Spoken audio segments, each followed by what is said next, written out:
बच्चों आओ सीखें कुछ फूल और पेड़ों के नाम संस्कृत में।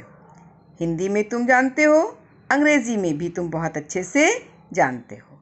अब हम सीखेंगे कुछ फूल, पुष्पाणि मतलब फूल और वृक्षः पेड़। ठीक है, फूल और पेड़ों के नाम संस्कृत में। पाठ 3 पुष्पाणि वृक्षः च। ठीक है, पुष्पाणि का अर्थ हुआ फूल और वृक्षा का पेड़, चा का और। अब पुष्पाणि क्या है बेटा, देखो बहुवचन है, वृक्षा शब्द भी बहुवचन है, पुष्पाणि शब्द भी बहुवचन है और वृक्षा, तो फूलों और पेड़ों, फूलों और पेड़ों। ठीक है, तो हम यहाँ पर सीखेंगे फूलों और पेड़ों के संस्कृत में नाम। हिंदी में नाम तुम जानते हो, ये किस चीज़ का फूल तुम्हें दिख रहा है? कमल का फूल है ना, जिसको तुम इंग्लिश में लोटस कहते हो। ठीक है, तो ये कमल के फूल को संस्कृत में क्या कहेंगे? कमलम। क्या कहेंगे? कमलम। हमने बताया है तुमको पहले भी कि हम संस्कृत में जिस आखिरी शब्द में जिसमें ये हलंत लगा होता है, ये लंबी डंडी लगी होती है, ये आधा माना जाता है। ये शब्द आधा, ये वर्ण आधा होता है ना, तो इसको पढ़ेंगे कमलम। माँ का हल्का सा साउंड आएगा, कमलम। कमलम का अर्थ क्या हुआ? कमल, कमल का फूल। आओ देखें दूसरा फूल कौन सा है, ये सूर्यकांति। कौन सा फूल है? सूर्यकांति। सूर्य का अर्थ मान जानते हो ना, सूरज, कांति चमक, तो ये कौन सा फूल हुआ? सूरजमुखी। देखा होगा बच्चों तुमने, सूरजमुखी का फूल हमेशा सूरज की ओर मुख किए रहता है, इसीलिए इसका नाम सूरजमुखी होता है। और जैसे जैसे सूरज पूरब से पश्चिम की ओर बढ़ता जाता है, इस फूल का मुंह भी उधर घूमता जाता है। ये इस फूल की खासियत है, इसीलिए इसका नाम सूरजमुखी रखा गया है। अगला फूल कौन सा है? पाटल पुष्पम। बहुत सुंदर फूल होता है, सब जानते हो। कौन सा फूल है ये पाटल पुष्पम? गुलाब का, कांटों के बीच खिलता है।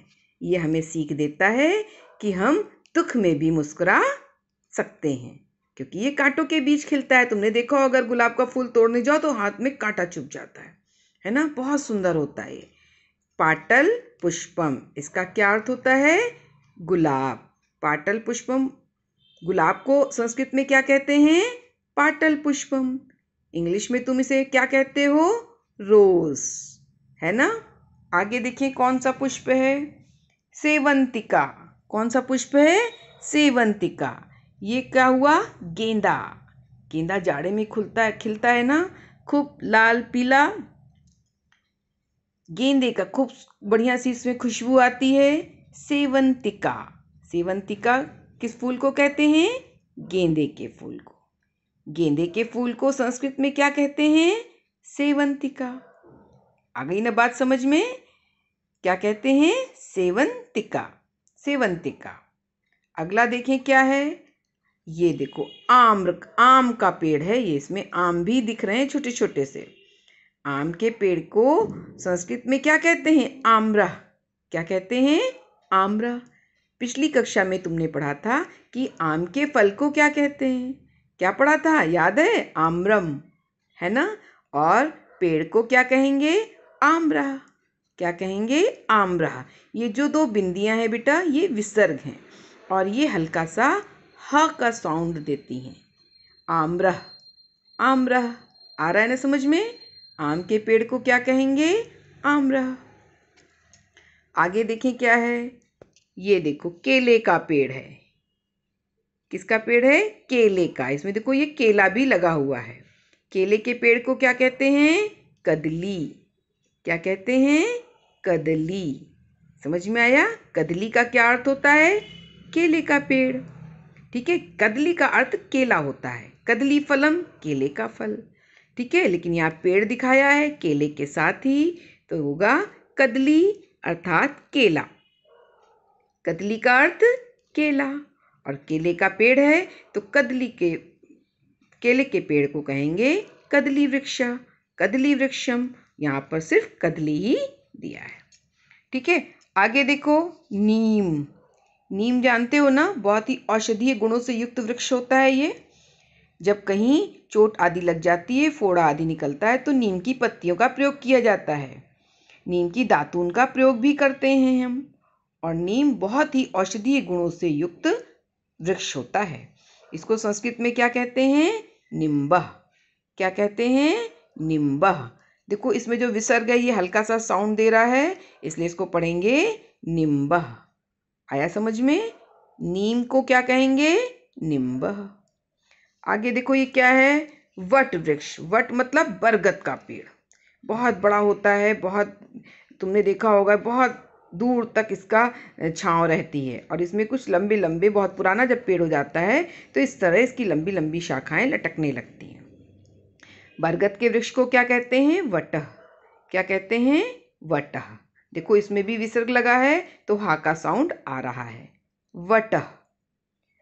वटः मीन्स बरगद। वटः का अर्थ क्या हुआ? बरगद।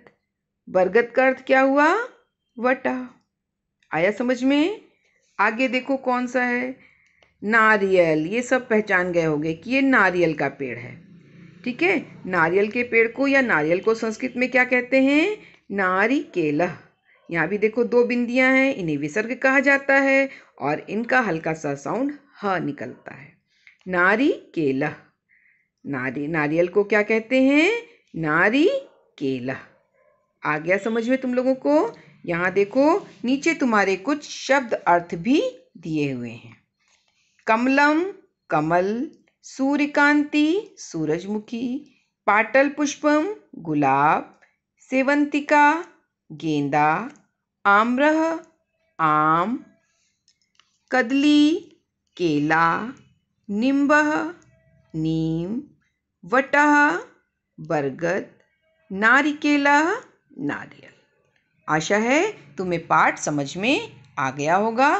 तुम इन फूलों के अब संस्कृत नाम भी समझ गए होगे, जान गए होगे और समझ रहे होगे और याद रखोगे।